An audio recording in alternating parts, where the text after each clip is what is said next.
ஒரு சின்ன பொண்ணு கிராமத்துல இருந்து வந்து தாலி சுத்தி பூஜைன்னு கதையை அளந்து விட்டுட்டு இருக்கா.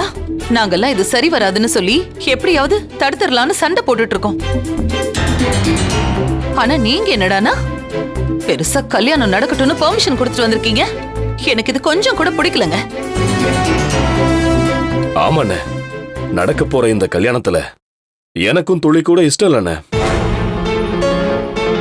வீட்டுக்கு பெரியவரா நீங்க உத்தரவு போட்டிருந்தா யாரு என்னன்னு சொல்லிருக்க முடியும்?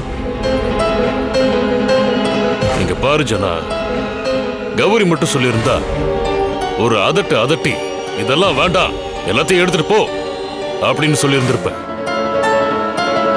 ஆனா அசோக்கை இந்த கல்யாணம் நடக்கட்டும்னு சொல்றப்போ நாம் அதை மூர்க்கமா மறுத்தோம்னா